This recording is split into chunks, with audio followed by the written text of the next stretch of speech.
कवर्धा में लोहारडीह अग्निकांड मामले में आया नया मोड़। मध्य प्रदेश की बीजाटोला गांव की खार में शिव प्रसाद उर्फ कचरू साहू की लाश फांसी के फंदे पर लटकती हुई मिली है। दरअसल शिव प्रसाद उर्फ कचरू साहू आत्महत्या नहीं किए थे, फांसी के फंदे में लटकाकर फरार हुए थे।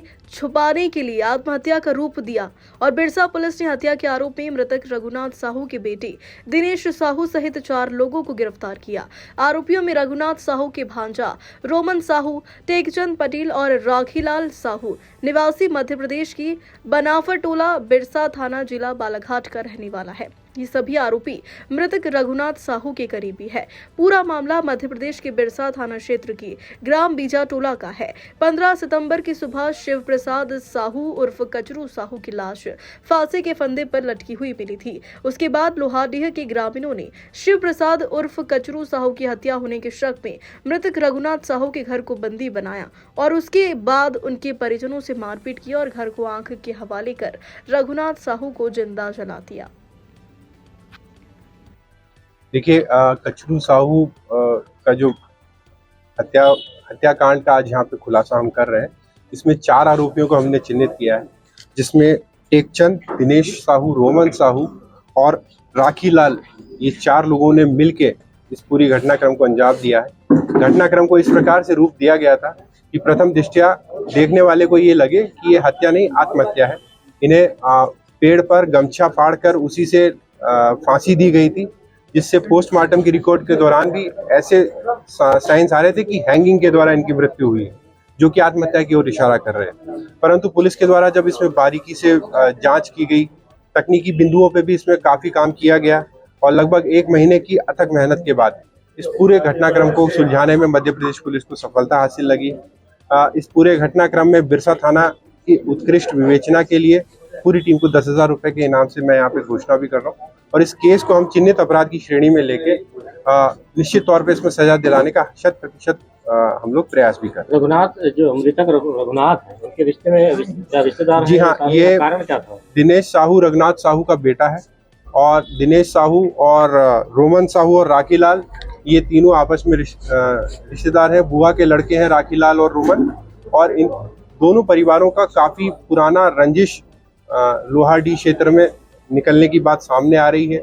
जमीन का विवाद भी इनका चल रहा था, समाज से बाहर करने की बातें भी बताई जा रही थी और काफी समय से आरोपीगण इस ताक में थे कि किस प्रकार कचरू साहू को अपने रास्ते से बाहर किया जाए।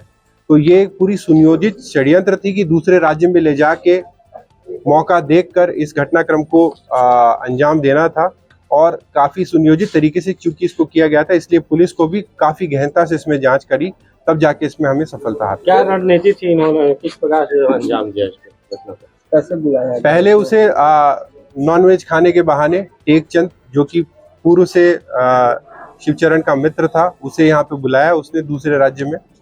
जब वो यहाँ पे आया, वो लोग खाना खा रहे थे, तब उन्होंने दिनेश और अन्य साथियों को सूचना दी कि वो यहाँ पे आ गया है। उसके बाद अन्य साथी वहाँ पे पहुंचे, जिन्होंने उसके साथ मारपीट करी।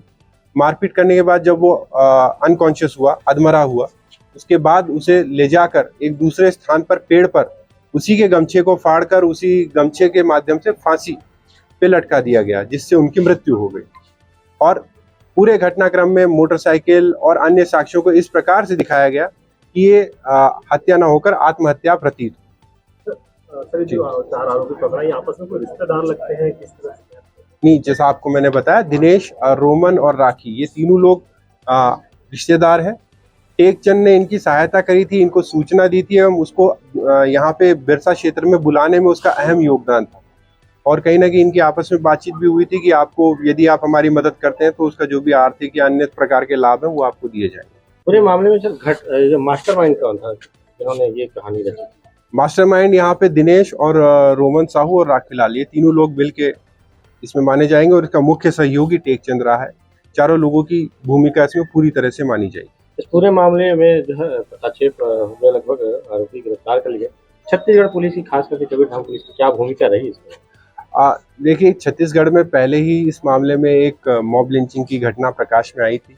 कानून व्यवस्था की स्थिति भी वहाँ पे काफ़ी संवेदनशील बनी हुई थी। तो हमारा मुख्य दायित्व तो यही था कि उन घटनाओं के होने के बावजूद भी किस प्रकार से इस जो केस की इन्वेस्टिगेशन है उसे हम बिना प्रभावित किए अंजाम तक लेके आए, ये हम